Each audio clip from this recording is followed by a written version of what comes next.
And now on Rough Diamond Radio, Part 4 of Hengist's Inheritance.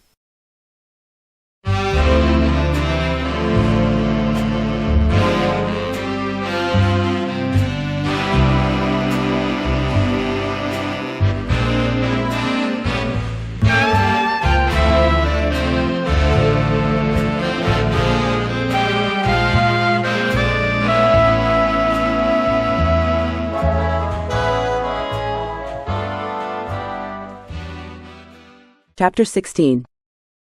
7:30 next morning, Hengist and Harriet were woken up by the post office workers outside going up and down the telegraph pole opposite their house. By 8 o'clock the wire was run to the house, and by 9 o'clock the men were drinking their second cup of tea, while the apprentice tidied up and put the tools away. Hengist, under the pretext of checking that the line was in working order, called Smithfields and Company solicitors, and to his surprise was able to arrange an appointment for that morning. So, after his breakfast and waving the post office workers off, he jumped on the motorbike and rode to 20 miles to Auckland Steeple.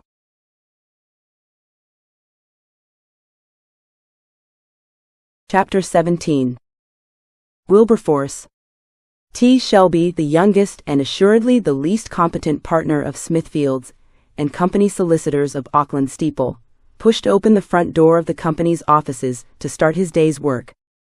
He was 30 minutes late, as had become his normal practice over the previous 2 weeks. Striding across the room with a strangely arrogant gait, he hung up his hat and coat. Doris, the practice's secretary, looked up from her typewriter. "Morning, Mr. Shelby." Shelby turned around as if seeing Doris for the first time. "Ah yes, morning, Doris. And what joys are on my list today then?" "Well, you could start answering your backlog of correspondence. It is building up, Mr. Shelby," she answered with more than a hint of annoyance. Then added for good measure, "I think Mr. Henderson might have something to say should he choose to return from holiday at the present moment." Yes, Doris, but our mentor and patriarch is not due back for weeks, is he?" "No, sir," Doris admitted. Not for the first time she considered Wilberforce Shelby, and she didn't like what she saw. Too smarmy to cocksure of himself, unpunctual, unprofessional, and worst of all false as a bailiff's smile. Shelby carried on. "I shall catch up with the interminable paperwork before his return, have no fear. Besides this chore, is there anything else?" he asked, walking to his own office. "2 appointments today, that's all, Mr. Shelby." Shelby stopped in the doorway, let his shoulders slump, and then with a deep sigh turned around. "And these appointments are?" He almost spat out the words. Doris felt her nerves starting to jangle. She replied through slightly gritted teeth. "Your first appointment is at 10:30 a.m. this morning, with a Mr. Grump. Then Mr. Smith this afternoon at 2 p.m., about the lease on George Street." Doris went back to her typing. "And this venerable Mr. Grump is calling because?" inquired Shelby with an air of defeat. It was Doris's time to sigh. "It might be an idea, Mr. Shelby, considering Mr. Grump is due here in," she looked at her watch, 55 minutes, "that you take the time to acquaint yourself with the file. It's on your desk." Shelby realized he was maybe pushing Doris a bit too far, replied, Yes, good idea." Then added just before he closed his office door, "Doris, when you have a minute."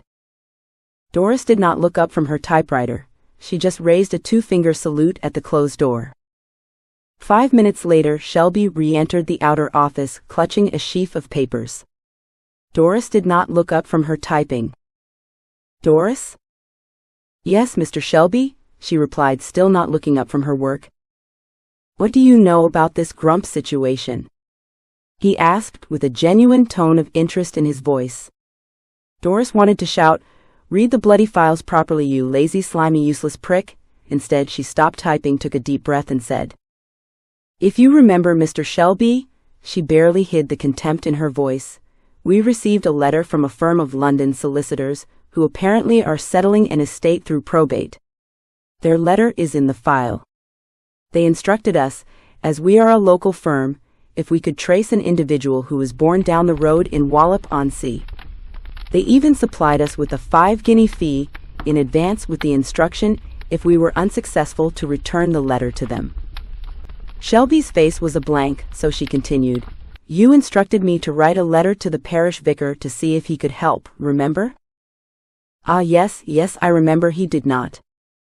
No surprise, as it had been Doris's idea to write to the vicar. Doris plowed on. "We have a sealed letter to pass on to this individual. That too is in the file, Mr. Shelby." Seeing a blank look on her employer's face, Doris added, "Explained in the correspondence are details that will enable us to verify his identity." Shelby just sat there nodding. The bloody idiot is not only too lazy to read the files, he wants me to tell him what to do. Doris thought. Against her better judgment, she helped him out. All we must do is check he is who he says he is, using the questions in the files. Hand over the letter, bank the 5 guineas, and send a letter of confirmation to London. Yes? Another satisfied customer. Yes, of course, thank you. Shelby went back into his room. Doris delivered another 2-fingered salute as the door closed. Shelby resigned himself to doing some work. He picked up the relevant file and opened it. Enclosed was indeed the covering letter whose letterhead proclaimed in was, from Simpson and Minge, solicitors of 23 Walton Street, Kensington, London. The text of which stated in its 3 concise paragraphs what Simpson and Minge solicitors expected of the recipient company. Attached to this letter was the page that held the information Shelby would require to verify the caller's identity. He placed these pages to one side, and then picked up the letter he was to hand over on proof of identity. The envelope was slightly faded and yellowing. A ribbon was wrapped around the envelope and sealed on its flap with a big blob of red sealing wax. Shelby considered this seal for a moment. Looking at his watch, he realized, if he was going to do what he was considering, he had 40 minutes to do it in. He made up his mind. Quickly he went to the door and as quietly as he could, turned the key locking the door, then back to his desk pulled out the bottom drawer and removed a tin box. The box contained collection of wax sticks, a box of matches, a thin-bladed knife and a candle. Shelby selected a wax stick whose color best matched the wax on the seal of the envelope, then quickly lighted the candle, and started to heat the knife's blade in the flame. When he considered it hot enough, he gently used it to prise the wax seal off the envelope. Shelby felt the familiar wave of excitement he always felt each time and every time he did this. Removing the letter from its envelope, unfolded the started to read. At first Shelby considered the letter bland and uninteresting, but as he read on his inherent nosiness took over. Quickly checking his watch, he, as quickly as he could, took a plain piece of paper and started to copy the text. This completed, he folded the original letter back up. Then he noticed that a buff-colored ticket had fallen out of the envelope. Shelby picked it up. It was a simple used train ticket. Realizing time was running out, he placing it and letter back in its envelope. Again, using the candle, he melted the correct colored wax stick and reattached the seal to the envelope, blowing on it to set the wax as quickly as possible. He examined the seal. Happy with his work, he placed the envelope back in the file, and then quietly unlocked his office door, sat back in his chair. His heart pounding, he considered his next move.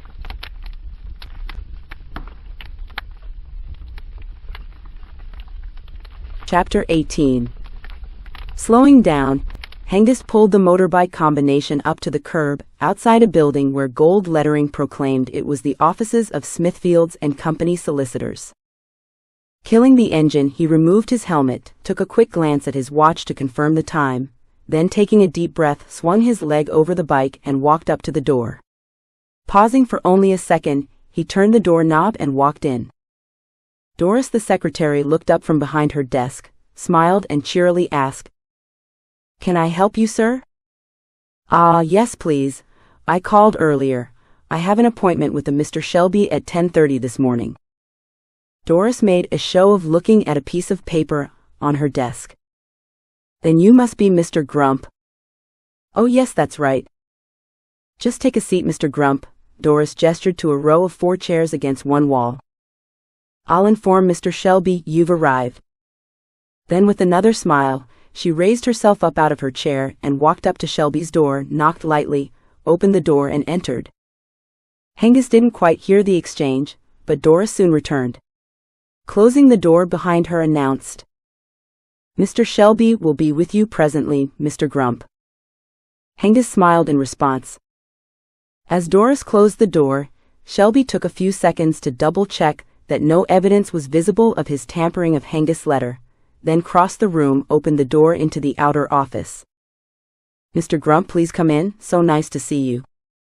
Shelby held the door open for Hengist and gestured him into a chair, letting the door close behind him, then resumed his own seat. Leaning forward, he placed his elbows onto his desk, steepling his fingers. Now, Mr. Grump, as you are hopefully aware, we have been instructed by. He looked down at the paperwork on his desk. Simpson and Minge, solicitors of 23 Walton Street, London, to help trace a certain person, and on proof of identity, hand over this letter. Shelby tapped the freshly resealed letter with a bony index finger. And to help assess such identity, I have to ask you a few questions. I hope you understand. Hengist muttered a yes. Now firstly, have you brought any documents that may help in this matter? Yes. Yes, I've got my birth certificate. Does that help? Hengist placed his hand into the inside pocket and proffered the document. Capital, capital. Shelby took the birth certificate off Hengist, unfolded it, and it seemed to Hengist to take an age to read it. Eventually, he placed the birth certificate on the desk between them. Well, Mr. Grump, this certainly appears to be the birth certificate of the individual we're looking for. Hengist smiled and relaxed visibly in his chair. But, Shelby continued, we still have to assess that you are indeed the person named on this document. Hengist stiffened. However, Shelby placated. We have been given some other options to verify this. He picked up a letter from the desk. I think we can take as read the place and date of your birth, along with your mother's name given this. He pointed to the birth certificate. However, one question, if you are able to furnish the correct answer, would strengthen your case. And that is Mr. Shelby? Hengist was starting to get irked slightly with the situation. After all, he was Hengist Grump, and didn't like having to prove it to this pompous git. Shelby looked again at the letter in his hand. Can you confirm which branch of the armed forces your father was a member of at the time of your birth? Hengist was shocked. If the questions were this easy, all was going to be well. The Navy, he replied without hesitation. Shelby simply nodded that this reply was correct. And Mr. Grump, where were you specifically born? As I understand, it is quite a rare occurrence. You could say that, Hengist said. I was born in a back of a pony and trap while it was going down the high street in Wallop-on-Sea. Well, that all seems clear and in order, said Shelby. I think if we can deal with the birthmark, we can put this matter to bed. Shelby yet again consulted the letter. Apparently you have a small birthmark on your perineum? Hengist nodded. He didn't know where the perineum was, but he only had one birthmark and he knew where that was. Shelby looked at Hengist and inclined his head as to question Hengist. I'm afraid I'll need to see it, Mr. Grump. What, here? Of course, Mr. Grump. It then flashed across Shelby's mind he didn't know where the perineum was either, but it was too late to back down now. Hengist stood up resigned and started unbuckling his belt. It was Shelby's turn to feel uncomfortable. Raising himself out of his seat quickly, he then walked to the door. I'll give you some privacy, Mr. Grump. I'll only be a minute, and he scuttled out of the door, closing it behind him. Hengist continued to remove his trousers and underpants, and sat back in his chair, catching his breath as the cold leather made contact with his ass. The outer office, Shelby rushed up to Doris. Quick, quick, give me the bloody dictionary. What? The bloody dictionary, woman. Doris turned in her chair and removed the requested book off a shelf. Selby snatched it out of her hand and manically flipped to the pages. Perineum, shit, oh shit. Dropping the book onto Doris's desk, he walked to his office door, paused to compose himself. Then he decided to use a strategy that had helped him out of other tricky situations. That being a mixture of buff and arrogance. Rapping on the door and not waiting for an answer, he entered. Hengist still sitting in the chair, naked from the waist down, except for an odd pair of socks. Shelby walked over to his desk, opened a drawer, and took out a magnifying glass and a wooden ruler. Not wanting to lose the initiative, said, in his most arrogant tone of voice, "I think it would be easier if you stood on the chair, Mr. Grump." "You what?" Come, Mr. Grump, not shy, are we?" Selby said in a tone that hinted that this was all in a normal day's work for him. Hengist, muttering under his breath, placed his trousers and underpants on Shelby's desk and climbed up onto the chair. Shelby then walked around the desk and stood in front of Hengist, and slowly using the ruler lifted up Hengist's testicles, and then using the magnifying glass in his other hand, Shelby started to look for the birthmark. Suddenly there was a sharp knock on the office door, and an instant later the door swung open, and Doris stood in the doorway holding a pile of manila folders. "Mr. Shell?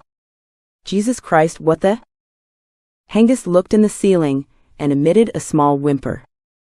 But Shelby was well in control of the situation, and the bluff and arrogance was in full swing. "Ah, Doris, your interruption is most timely." It didn't seem timely to Hengist. As far as he was concerned, her timing was fucking abysmal. Shelby continued, "Would you please be so kind to come here and witness the presence of Mr. Grump's birthmark?" Doris was speechless, a very rare situation. "Chop chop, Doris."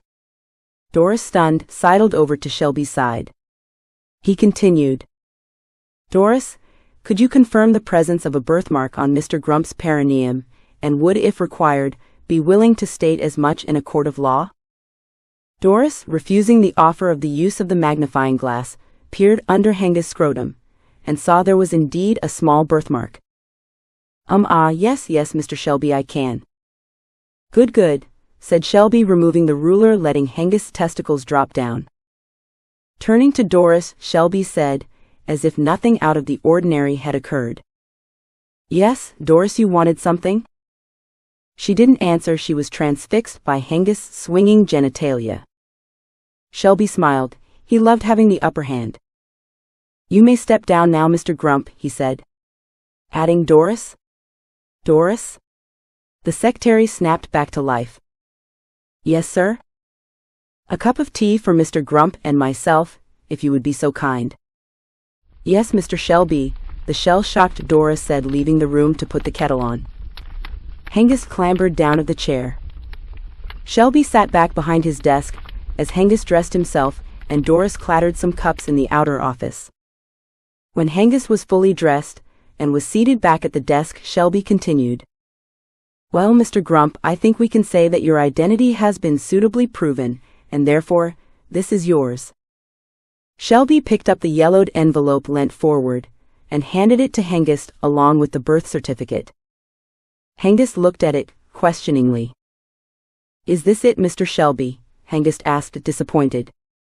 "Why, yes, Mr. Grump. Were you expecting something else?" "Not sure what I was expecting, if I'm honest," admitted Hengist. "Well, if you would just sign here, we can conclude the matter," Shelby said, sliding another sheet of paper across the table towards Hengist and holding out a pen. Hengist signed where required, stood up, shook Selby's hand, and with a thank you left the room. As he entered the outer office, Doris, now with her composure regained, was pouring steaming tea into a china cup. "Tea, Mr. Grump?" No thank you."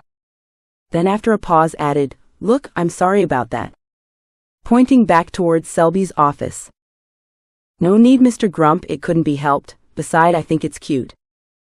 "Sorry?" "Well, having a birthmark in the shape of a bunny rabbit." Hengist smiled through gritted teeth and left without another word. Outside he looked at the letter, considered opening it there and then, but decided that this was not the place. Putting the letter safe inside his jacket, he started his motorbike combination and rode off towards home. Back in the solicitor's office, Shelby sat deep in thought. Then he picked up the phone, and when the operator answered, said, "Give me Wallop 3,247 inches." There was a series of clicks, a burring noise, then a voice answered. "Ronald Plumley here." "Ronald, it's Shelby." "Oh.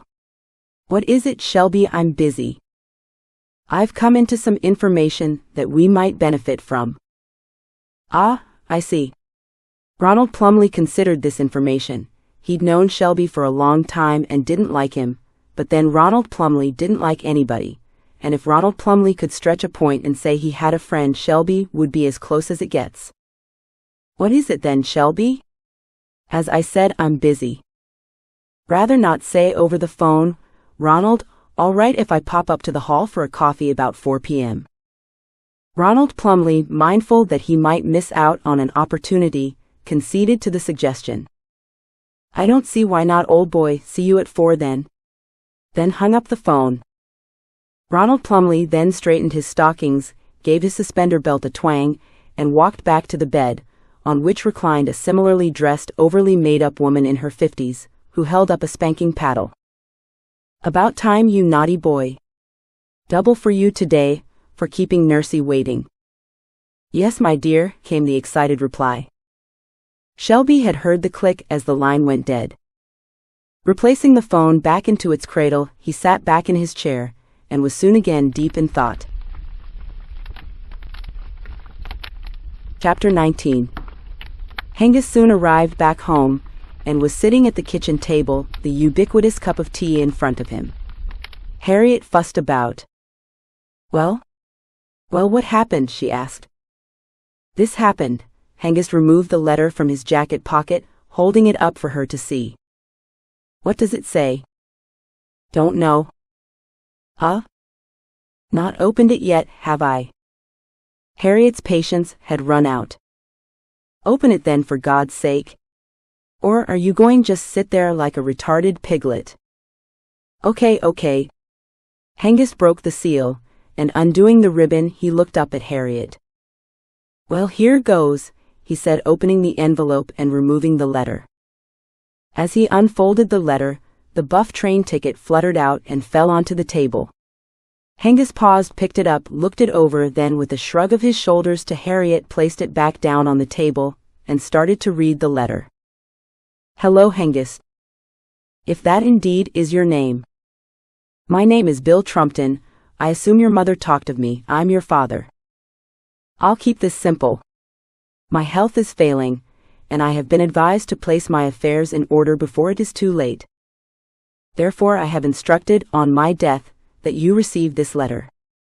So, if you are reading this, I'm dead and my wishes have been undertaken successfully. I have lived, some might say, a profligate life devoid of meaning and achievement. But whether that is true or not, I've traveled the world and seen and done more than most, this being in no small part to my love of an adventure, however small. Which brings me to the reason for this letter. Several years ago, I placed a few trinkets in safekeeping for a rainy day. As I no longer require them, and you being my only known offspring, I bequest them to you. They are kept in trust for you, with a Mr. Jerome Whittle. He keeps them in a leather bag behind the middle sconce, under his large green angel. If Mr. Whittle has been studious in watching over his charge, they're yours to do with as you see fit. However, Mr. Whittle is in no condition to verify who you are, so should someone else get there before you, I'm afraid that's tough on you, my boy. Best of luck. W.T. June 1936. Hengist sat there stunned, without a word, handed it to Harriet to read herself. "Let's go see Mum," Hengist said eventually. Chapter 20. Hengist stood in his mum's kitchen pacing up and down. Couldn't be simple, could it? A house, land, or God forbid cash. Oh no, I get a bloody treasure map. I mean, who was this bloke, Mum? Long John Bloody Silver. Calm down, darling, Harriet said. There's no point getting worked up, is there? Hengist ignored her and spoke directly to his mother. "Look, Mum, you asked me to find out what this William Trumpton wanted.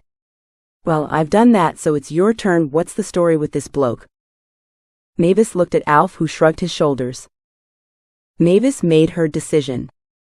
"Hengist, it's very simple. William, or as I knew him, Bill Trumpton, is simply not your father." Hengist stopped pacing. "Mum." "Sorry, Hengist, this man's not your father." "What do you mean he's not my father?" Hengist spouted. "Sorry, darling, Mr. Trumpton is just not your father." But, stammered Hengist. "Please don't get upset, my darling." Mavis reached over and stroked his leg in an attempt to give solace. Hengist did not feel it. Solace was not what he wanted. He wanted answers. He looked up at the ceiling, collected himself, then through gritted teeth said, "I think someone better tell me what the hell is going on here. Because this Trumpton bloke sure as shit thinks he was my father." He tossed the letter onto the table, roughly pulled out a chair and sat down across from his mother. When no explanation appeared to be forthcoming, he prompted, "Well?" Mavis just sat there playing with the hem of her cardigan, a defiant look on her face. "Mum," Hengist leaned forward over the table. Alf stepped forward, held out a placatory hand towards Hengist, and placing his other hand on Mavis's shoulder, saying in a soft, clear tone, "It's time the boy knew the truth, Mav, you know da." Then, after a slight pause, he added, "Would you like me to tell him?" "No," Mavis' reply was sharp. If anyone was going to expose her darkest secrets, it was going to be her. She rallied her strength of character, patted her husband's hand and smiled up at him. Harriet sat down next to Hengist, taking his hand in hers. If anyone had asked why she did this, she would have said it was to support and give comfort to her husband at this difficult time. Which was undoubtedly true. Whether she would also admit it was because she wanted to make sure she could hear everything, as she sensed these next few minutes were going to be dynamite. Alf became aware he was the only one now standing, and quickly he too sat down. Hengist watched Alf take his seat, then turned to face his mother to find her looking straight into his eyes. "Okay, Hengist, Alf is right," she said. Taking a breath, she continued. "It's obvious by the letter you received that Bill Trumpton thought he was your father, but the fact is he isn't." Hengist bristled but said nothing. "I truly believe, sweetheart, that he, like your real father, had died long ago." Hengist opened his mouth to speak, but his mother held up her hand. "However," she said, "I best start from the beginning." Mavis started to explain.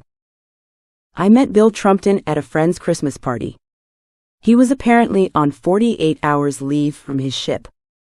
He was nice enough, easy to talk to, but a terrible dancer if I remember right, but not unpleasant company. Well, it seemed he'd taken a shine to me, as every time I turned around, he was there. Asking me to dance, did I want a drink, you know, the sort of thing. We had a few dances, and chatted a while, nothing more. But then at end of the evening, it was obvious he had had far too many Ma Perry's slow gins. As you know, that stuff creeps up on you, something terrible." All three of them nodded. They all at one time or other had fallen foul of the legendary Ma Perry's slow gin. He could hardly stand up, let alone walk. I felt I just couldn't leave him in that state. So with the help from a young lad from the town, I carried him upstairs to an empty bedroom, and laid him on the bed to sleep it off. I thanked the young lad for his help, and I was just ready to leave myself, when the sky opened and it started to pour down. I sat down on the bed to wait for the rain to pass, but I fell asleep. In the morning I woke up to find Bill gone, and that's it. Intimacy did not take place, Hengist, so Bill Trumpton cannot be your father." "Are you sure, Mum?" Hengist said questioningly. "Of course I am, Hengist. Could you be mistaken?" Mavis looked at Alf and Harriet. "Please tell me he's joking." Okay, so what happened next?" "Nothing. I forgot the whole thing. But it soon became known that I'd spent a night in a bedroom with a drunken sailor, and when a few months later my pregnancy started to show, everyone put two and two together and made 5, assuming the sailor was the father. Before Hengist could ask the obvious question, she continued. But believe me, nobody was more surprised than me, Hengist, when Bill returned 8 months later, and you know the ruckus that caused. Hengist nodded that he did. What you don't know, Mavis continued, is a few months later, I received a letter from Bill, saying how sorry he was at leaving me in such situation. He said he felt bad about running away, and would come back and sort things out when he was next on leave. There wasn't a return address on the letter, but on the back was scribbled his name, W. Trumpton, and HMS Sarnia. So I wrote back to explain his mistake, but the very next day it was in all the papers that HMS Sarnia had been torpedoed in the Mediterranean and sunk. Remember, it was 1918, and we were still at war. Anyway, I never received any reply to my letter, so I assumed Bill didn't feel it warranted a reply, or God forbid, he had gone down with his ship. And that's it. Bill Trumpton is simply not your father, Hengist. Mavis slumped back in her chair. And? Hengist said. And what? Jesus H. Christ. If this bloke isn't my father, WHO the hell is. Mavis shuffled in her chair but said nothing. Again it was Alf who spoke. If the boy wants to know, I suppose you'd better tell him it all, Mav. He then leant forward across the table and said directly to Hengist. Remember, lad, if you don't like what you hear, you push the point, okay? Okay, said Hengist, but with less enthusiasm than he'd had 5 minutes before. Alf looked over at Mavis, both smiled at each other. Mavis turned back to her son. Your father's name was Davy. I met him on the seafront one afternoon, when I was working in the ice cream parlor. He was staying in a rented cottage in Wallop. We hit it off straight away, and it wasn't long before a romance started.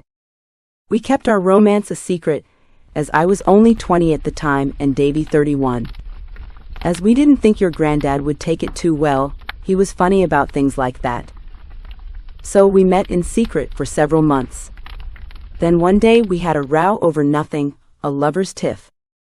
I suppose you'd call it. Well, it ended with me flouncing out of his cottage. I had been given an invite for friends' party that evening, the same party where I met Bill, as it happens. Anyway, I went thinking it would cheer me up. I've explained what happened at the party.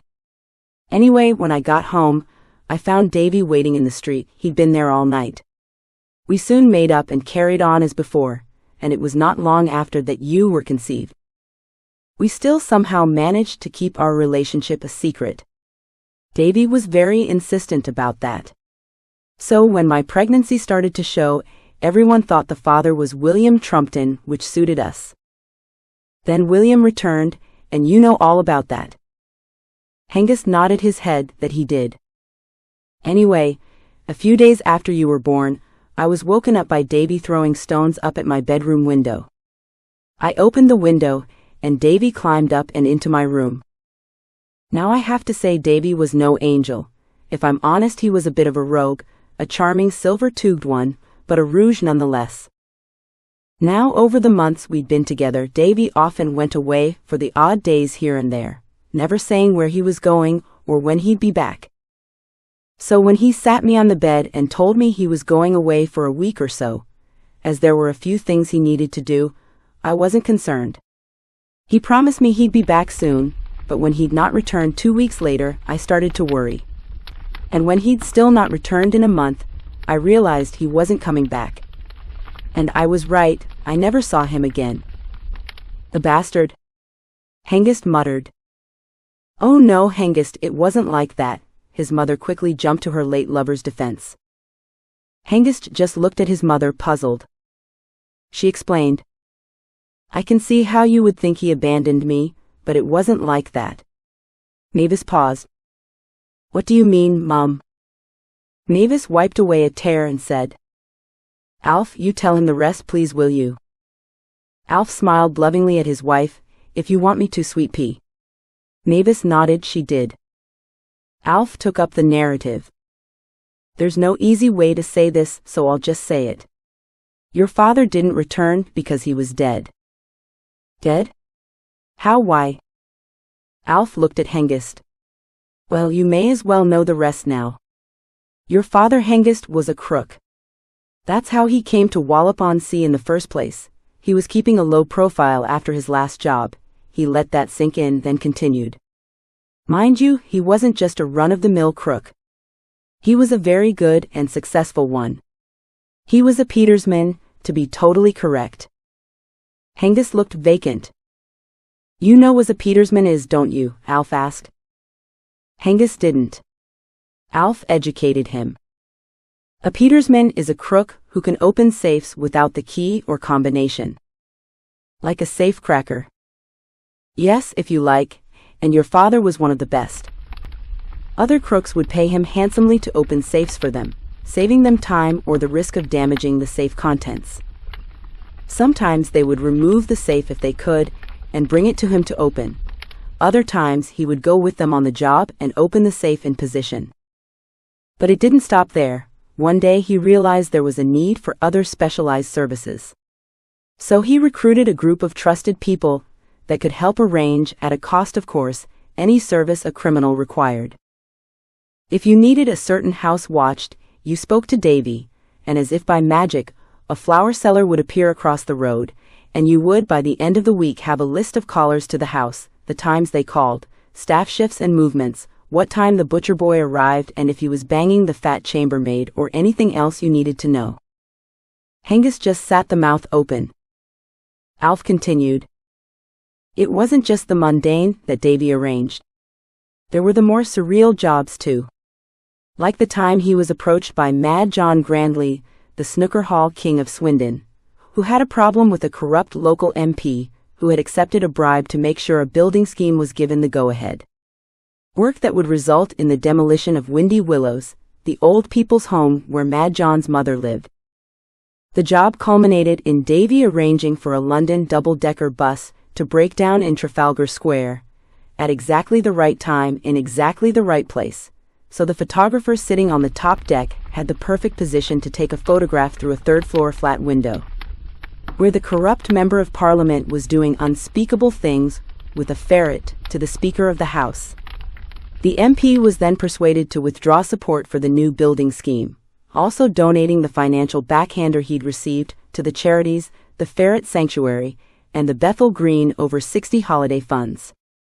Alf chuckled to himself. But what happened? How did he die? Alf stopped chuckling, and his voice took on a serious tone.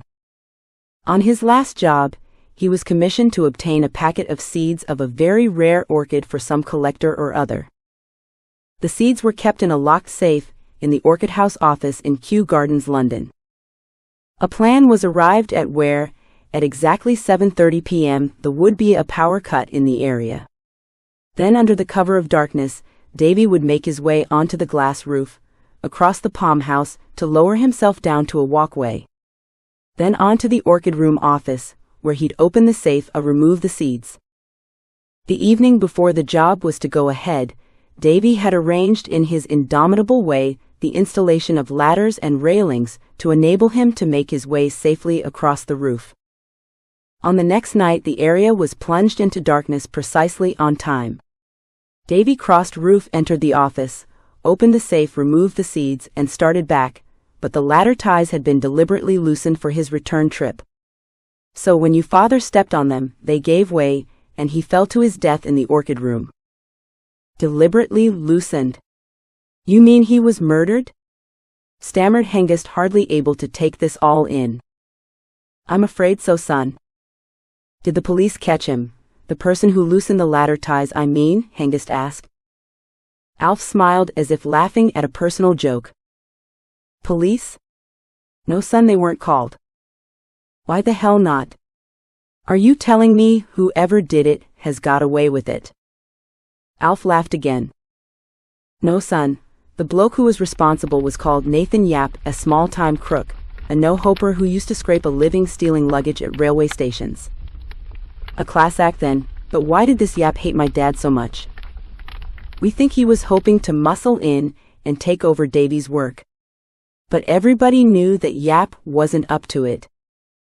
So, what happened to Yap? Don't worry about him, boy, he's long gone, your dad's team took care of him. Within 10 days Yap was buried deep in a lonely spot on Dartmoor. Hengist's head was spinning. How do you know that? How can you be so sure? Hengist asked. Alf paused, then looked straight into Hengist's eyes. Because, Hengist, I still got the bloody shovel, haven't I? He said. Hengist heard Harriet next to him take a sharp intake of breath. You still have the shit? You mean you were part of his gang? Yes, Hengist, I was part of the gang, but I was also his brother. Brother? His sodding brother. Alf continued. Yes, his brother. Bloody hell, bloody hell, Hengist ejaculated. The other thing was, Alf continued. After Yap disappeared, the police knew what had happened but couldn't prove anything. So to make a point, arrested me and a few of the team on trumped-up charges, and I was sent down for 25 months. But as soon as I was released, I came back here as I had promised your father that I would look after you and your mum if anything happened to him. Over the next few years, things developed between Mavis and I, and we eventually got married. Mavis reached across and squeezed Alf's hand. Through the confusion and jumble of his mind, the word brother kept leaping forward. Then it came to him why. Standing up, he walked to the mantelpiece above the fireplace and picked up the framed black and white photo, one of the very few things Alf brought with him when he moved in years ago. In the past, Hengist had seen the photo 1,000 times, now he looked at it for the first time. It was of two young men standing against a set of railings, their arms on each other's shoulders and the sea in the background. Their shirt sleeves were rolled up as high as possible and open to the waist. Both were smiling, looking straight into the camera. Hengist turned back to the table. Pointing to the figure on the left, said to Alf. That my father, isn't it? It was his mum who answered. Yes, darling, I took it on the harbor front. You took it, Mum. Then Mavis stood up and said, Please wait a moment, darling. She then left the room and went upstairs. She returned a minute or so later. Maybe you would like to see these. She handed Hengist a small pack of photos. Hengist and Harriet had walked home with hardly a word spoken. Hengist was now sitting at his own kitchen table, the photos spread out before him. He had looked at them one by one, while Harriet made a pot of tea. He looked through them again twice more as he drank. He now held one photo, obviously taken at the same time as the one framed at his mum's, but this one was of Alf and his father in a similar pose, but with a young fresh-faced Mavis between them. Funny, ain't it? Fathers must be like buses, nothing for ages then two come at once, Hengist said. Trying to laugh, he failed. Mind you, it's a bugger to find out that your dad was murdered. Not to mention that your stepdad is really your uncle, and a murderer to boot. You don't really know that. The murderer bit, I mean, darling, suggested Harriet. No, I suppose not. He just said he buried the body, didn't he? Hengist paused, but... What, darling? It's Alf. Do you think he did it? Well? Me too. I'd put money on him doing it. What you going to do now, though, Pudding? Nothing. I'm not going to turn him in, am I? No. Not about that. About Mr. Trumpton's letter. Nothing, pet, I suppose. Harriet sighed, then slapped him lightly on the back of the head. Hengist Grump, you're a bloody liar. You're going to try and get whatever these trinkets are, aren't you? Hengist shrugged his shoulders. Chapter 21. Hengist sat at the kitchen table, reading and rereading the letter, while Harriet busied herself making yet another cup of tea. Under the large green angel behind the middle sconce, Hengist spouted. What's a bloody sconce anyway, for God's sake? A sconce is, well, it's a decorative, you know, one of those thingies. Oh, you know, Harriet blurted out, drawing a circle in the air by way of explanation. Hengist looked up at her, still puzzled. Harriet drew the invisible circle faster. Oh, come on, it's you know it's? Where's the dictionary, Harriet? Hengist asked. She looked at her husband and knew when she was beaten. Muttering under her breath that she knew what she meant, She walked into the sitting room, retrieved her old-school dictionary off the bookshelf, and handed it to her husband. Hengist took the book and sat back down. He flicked through for a while until the right page was found. He then laid the book onto the table, leant over it, and started to read out loud. A sconce is a bracket fixed to a wall for holding a candle or light. Oh, them. Like the outside light above the door to the pub. That's what I meant, muttered Harriet. Hengist carried on, oblivious to Harriet's comment. Well, that helps in sodding lot. All we need is to find a green angel with at least 3 light fittings under it. Easy that'll be. I mean, where in God's name do you start? Harriet was intrigued. How do you know there are at least 3 sconces? Oh? Hengist was dragged out of his thoughts into the real world. If it's behind a middle one, there must be an odd number of them to start with. You can't have the middle one of 2 or 4 or any even number pedal, can you? Harriet nodded acceptance of this simple fact. Is there nothing else in the envelope, darling? Harriet asked. Hengist picked up the envelope and peered inside. Nah, nothing. They both sighed lightly. It was then Harriet spun around from the sink and exploded. Yes, there was. Remember? When you first opened it, there was that ticket? Hengist thought for a second. Yes, a light brown colored one. Hengist sat bolt upright. Where is it? I put it back on the table before we went to your mum's. They both frantically started to move plates, tea towels, and mugs looking for the ticket. Maybe a draft from the door has blown it onto the floor. They looked at each other and dropped as one to the floor and continued their frantic search. As they scuttled around the floor like 2 very large, demented beetles, Nobby the dog lightly padded into the kitchen from the garden to see what all the fuss was about. It was Harriet who saw it first and froze. Hengist, she hissed. What? Hengist replied, still scrabbling around the bottom of the cooker. Hengist, look. It was Hengist's turn to stop, and slowly shuffled to see what was alarming his wife. There it was, the buff-colored ticket, protruding from the corner of Nobby's mouth. Still on their hands and knees, they both slowly started to approach the dog with whispered reassurances. There's good boy and stay. There's a good lad. Nobby turned his head to one side, and considered the scene of the 2 idiots creeping towards him, and decided it must be playtime. He slowly lowered his head and forelegs to the ground, while sticking his rump and tail high into the air, and started to bark as loud as he could. This canine expletive sounded like a volley of shotguns going off. Startled, Hengist shot upright, but the kitchen table he was under at the time had a different idea. His head crashed into the underside of the table, sending stars shooting behind his eyes, and a cup and saucer to the floor to smash, adding to the noise. Nobby decided that the chase me game would be a good idea. Turned lively, and shot out into the garden with the half-stunned Hengist in hot pursuit. Out in the garden, Hengist lunged at Nobby time and time again, only to have the dog duck or squirm around him, then run a few paces away to bark encouragement for his efforts. I was only after one particular desperate lunge that left Hengist sprawled on the grass panting to catch his breath, did the voice of his wife permeate the red mist. Hengist, I have it, she squealed. What? He dropped it in the kitchen when he barked. Harriet held up a soggy scrap of paper to confirm her statement. Hengist shakily picked himself up, brushed off the worst of the mud and dirt, and with a malevolent scowl at Nobby traipsed off back into the kitchen. Harriet gently spread out the soggy, half-chewed ticket on the table. They both peered at the remains. The second half was missing totally, and what was left didn't make much sense.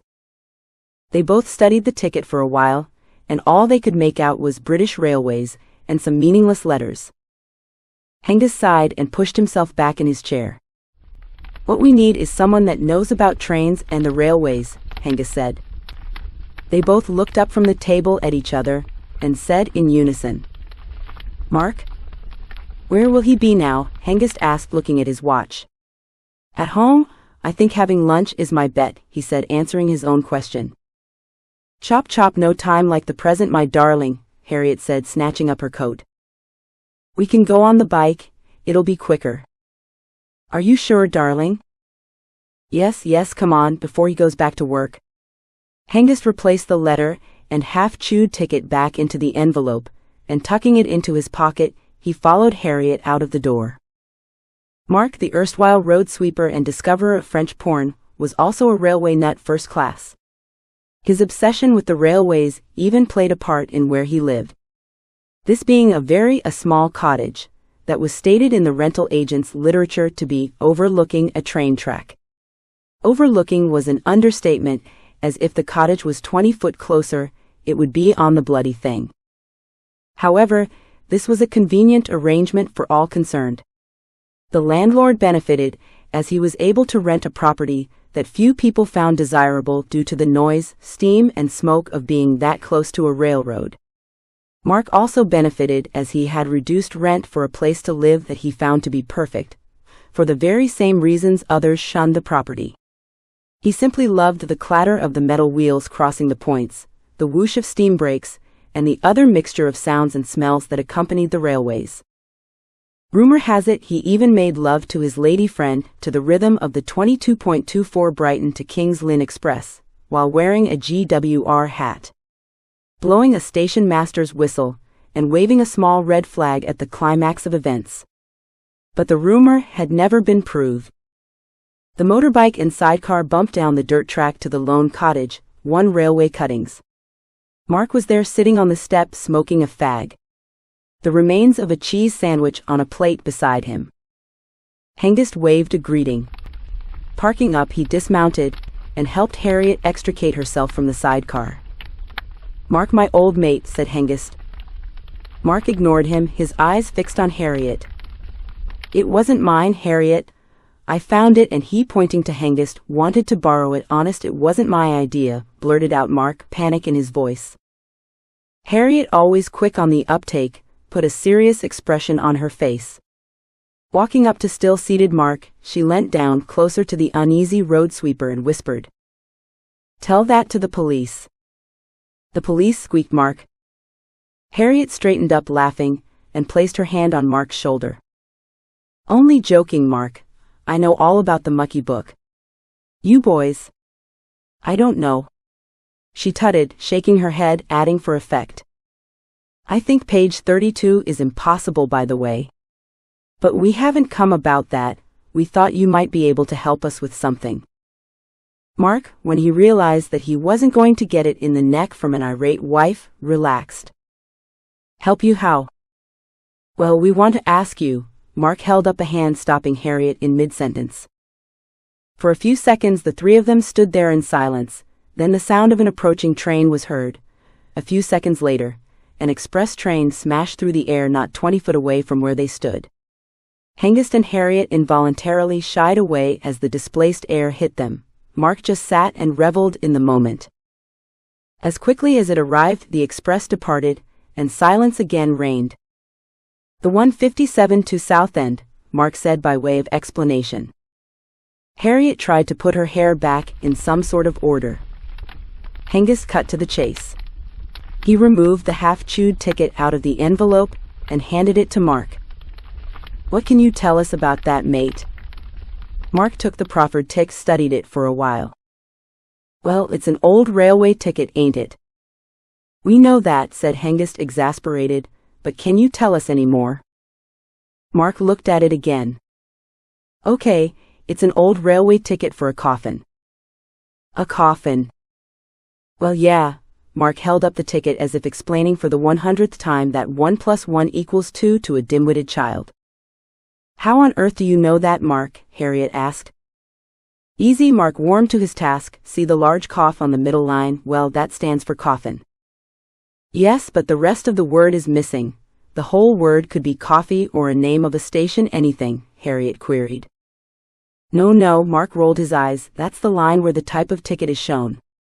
You know. Platform ticket, adult ticket, child ticket, bicycle ticket, luggage ticket, or coffin ticket." "You're kidding us. A coffin ticket?" "Yes, mate, you can send a coffin by rail, no problem. but you can't take a coffin into the passenger compartment, can you? So it's off to the luggage van with it, yes? But it's not a box of books, is it? You wouldn't want to have your dear old Uncle Albert stacked on his head with a load of travel trunks all the way to Inverness, would you? No? So you buy a coffin ticket, and it is loaded appropriately and treated as such. Hengist nodded his head in acceptance of this logic. So it's a ticket for a coffin. Can you tell us anything else? Like what? Asked Mark. Where this coffin was sent from, and to where would be handy, said Hengist sarcastically. Oh, is that all? This ticket was used for a trip from Waterloo to Brookwood. What? How in hell can you know that? See the smaller print under the cough. Well, it is a wa, and the rest of that word is Waterloo, and below that is Brew, and that in full is Brookwood. At the risk of repeating myself, how are you so sure, mate? Well, it's the real small print at the top under British Railways that give it away. It says London NEC, that stands for London Necropolis, and that line only runs from Waterloo to Brookwood. A railway line that only goes between 2 stops, said Harriet, puzzled. Well, it's the London Necropolis Railway, ain't it? Said Mark, as if that was all was required by means of explanation. Necropolis?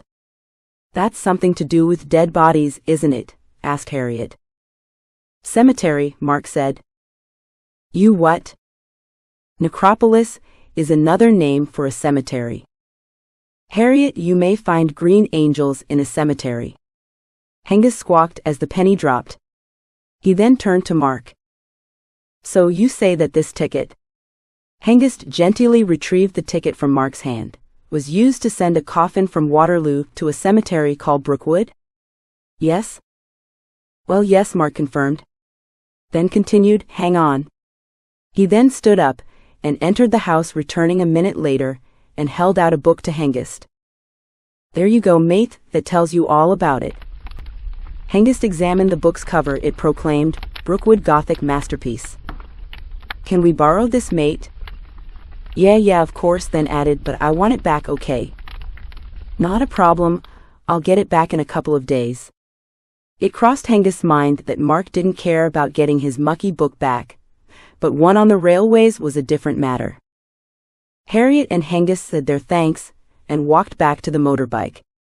As they were about to leave, they turned to wave goodbye as another express shot past. Mark didn't wave back, he was lost in moment again.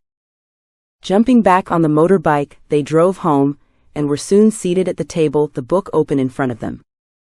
It's obvious to me, Pudding, that we have to find the grave of this Mr. Jerome Whittle. And there we'll find a green angel and loose sconce, said Harriet. Yes, I believe you're right, my sweet, but according to this book that might be a tad tricky.